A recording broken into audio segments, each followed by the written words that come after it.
Week 23 of the fantasy baseball season, and here's a few pitchers I look to add this week. The first guy, Jordan Wicks of the Chicago Cubs, so one of the top prospects in the system throughout the season. But coming up over the last month of the year, Jordan Wicks, he's been pretty solid for this Cub team and for fantasy owners. But right now, he still is available in 57% of fantasy leagues, and he's a two-start starter this week with a matchup here today at the Colorado Rockies. On the season, 16 2/3.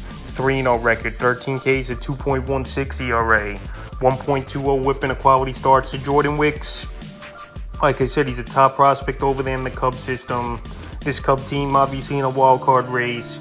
And right now he's been pitching good baseball for this Cub team of fantasy owners. I know he's going to Coors Field, but we know the Rockies are one of the worst teams in the league. And like I said, plus he's a two-start starter this week, which is obviously huge in points leagues, more than head-to-head category leagues or even rotisserie. So anyway, the last few games here for Wicks. August 26th at the Pirates, 5 innings, got the win. 2 hits, a run, a walk, 9 Ks. September 1st at Cincinnati, 5 innings, got the win.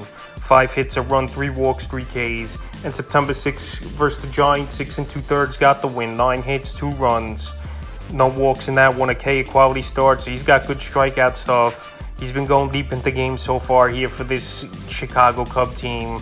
And he's got good stuff here where he can help fantasy owners, no doubt about it. Like I said, I know it's Coors Field here tonight for Wicks, but I still would take a shot at him and get him on my roster. Right now, the next pitcher is Gavin Williams of the Cleveland Guardians. So Gavin Williams, one of the top prospects in this Guardian system coming up this season. And it's been up and down so far for him in a small sample size over a few months. 2-5 record, 70 innings, 72 Ks, a 3.34 ERA. 1.26 whip and 2 quality starts, but the last couple weeks here, he's been getting better, Gavin Williams, and he's got electric stuff and he's got K stuff as well that obviously could pay big dividends for fantasy owners. So Gavin Williams, he goes out there every 5th day and he's been solid so far, and I believe next season he'll definitely have a spot in the rotation because I know this Guardian team had injuries this season, obviously with Tristan McKenzie and now Bieber, who's been out a while for this Guardian team. But like I said, he's going out there, Gavin, and he's been pitching good baseball, and right now he's available in a decent amount of fantasy leagues as well in 59%. So the last few games for him, August 24th versus the Dodgers, 4 1/3, got the loss. 8 hits, 5 runs, 2 walks, 5 Ks. August 29th with the Twins. In that one, it was a shortened ball game. He only went 1 inning in that one, got the walk. And then September 6th versus the Twins again, 5 innings, got the win. A hit, a run, 4 walks, 4 Ks. So control's been an issue a little bit here for Gavin Williams, where in the last 3 games he does have 7 walks. But like I said, he's got electric stuff. He's got a good matchup here tonight with the San Francisco Giants. I know they're right there in the wild card race, but I don't think their hitting is all that great. And they strike out, one of the strikes out amongst the league leaders this season in the league is the Giants. So right now I definitely would give Gavin Williams an ad this week. The next pitcher, Zach Littell of the Tampa Bay Rays. So the Rays, it just out of nowhere, these players come up and they pitch good baseball for this Ray team.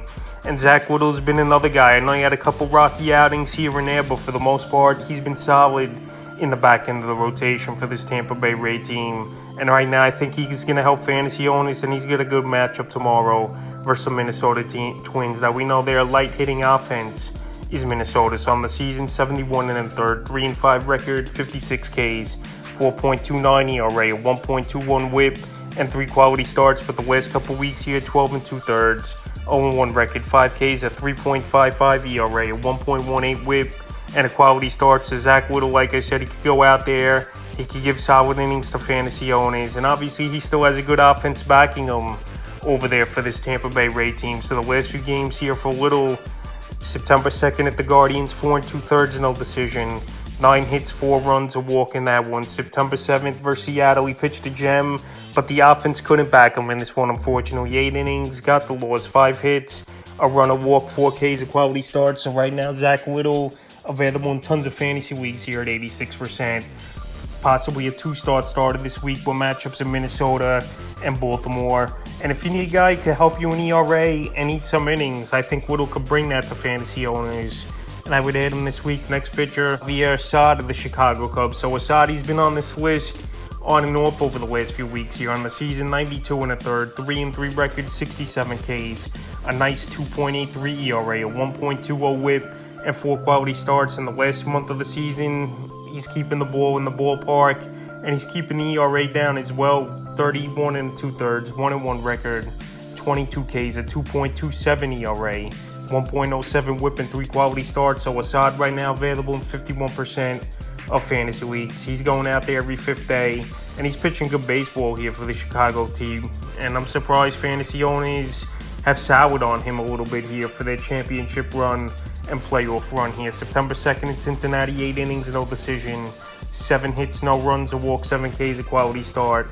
And September 7th versus the D-backs, 5 1/3, got the loss, 7 hits, 3 runs, a walk in that one. So I know that Arizona outing wasn't all that great, but to go into Cincinnati in that bandbox and versus a good offense like that, to go 8 shutout innings in that ball game is very impressive.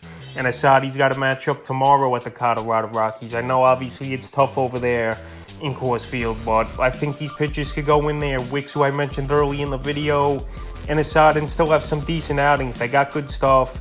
This Cub team's a way better team than the Rockies, and they just got to keep the ball in the ballpark for the most part. So right now, with both these guys possibly being 2-start starters, they're good ads this week. The next pitch is Bryan Woo, the Seattle Mariners. So Bryan Woo, he's been pretty solid this season here for this Seattle Mariners team. I know last week they skipped his start, but now he's going to get a matchup versus the Los Angeles Angels coming up in tomorrow's game. On the season, 70 innings, 2-4 record, 68 Ks, 4.5 ERA, a 1.19 whip, and 4 quality starts. So right now, Woo available in 72% of fantasy leagues. He's on a Seattle team that's been surging over the last month of the season, and he's got good stuff, good K stuff.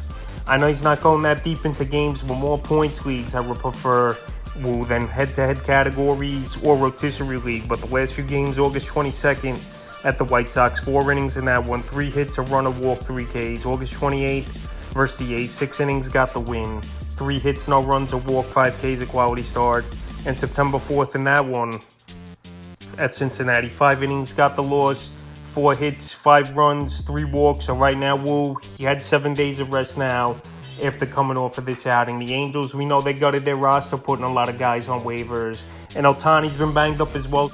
We'll see if he comes back as well as Ohtani in tomorrow's or even tonight's ball game. But anyway, Woo's got electric stuff. He could strike out a lot of players. Like I said, going deep into games is a problem for him. But besides that, he's a definite fantasy option in my opinion.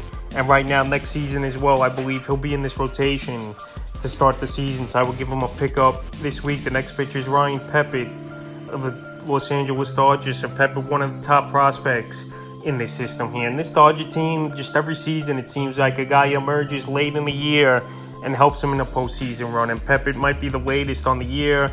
21 innings, 2-0 record, 17 Ks, and 0.86 ERA. 0.52 whip, and a quality start. I know it's a small sample size, obviously, where he only pitched 21 innings on the season. But right now, he's on a great Dodger team. One of the best teams in the league, if not the best team in the league, arguably here is Pepiot. He's got electric stuff, and they saved his arm for the majority of the season, where in the minor leagues, he wasn't pitching that deep into games. That now the Dodgers need him here for the stretch run. So the last few outings, August 24th at the Guardians, 4 innings, 3 hits, a run, 6 Ks. August 30th versus the D-backs, 5 innings, got the win, 2 hits, no runs, a walk, 3 Ks. And September 7th at the Marlins, he went deep into that one, 7 innings, got the win, 1 hit only, no runs, 3 Ks, a quality start. So right now, September 13th, a couple days away, he's got a matchup here versus the San Diego Padres. And this Padre team's been a disappointment this season. They were supposed to be one of the best teams in the league, especially spending all that money, but their hitting's got strikeout problems, not scoring a lot of runs. So right now, while Pepiot's available still, surprisingly, in 48% of fantasy leagues, he's definitely a pitcher that can help fantasy owners go all the way in their fantasy leagues here. And like I said, when you got a Dodger team backing you, when you got a young pitcher pitching good like Pepiot, a pitcher this week to hit off the wire and possibly the pickup of the week. Next pitcher is Michael King of the New York Yankees. So King, they're stretching him out as this New York Yankee team as a starter.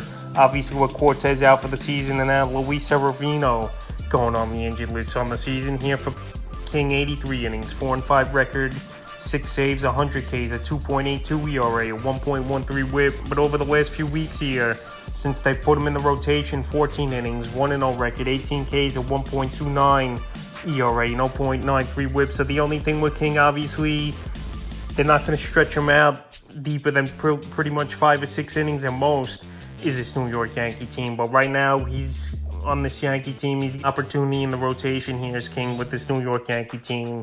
I know this Yankee team's been up and down this season, and now they took another hit with Jason Dominguez, who is definitely bringing big offense to this team, but he tore his elbow up, so that's a huge loss for the New York Yankees, and obviously run support here for Michael King, but he's held his own over the last couple outings. September 3rd, Houston, 5 innings, got the win, 5 hits, a run, 4 Ks in that one. September 9th versus the Brewers, 5 innings, no decision, 4 hits, a run, a walk, 9 Ks, so right now he's got the K stuff going.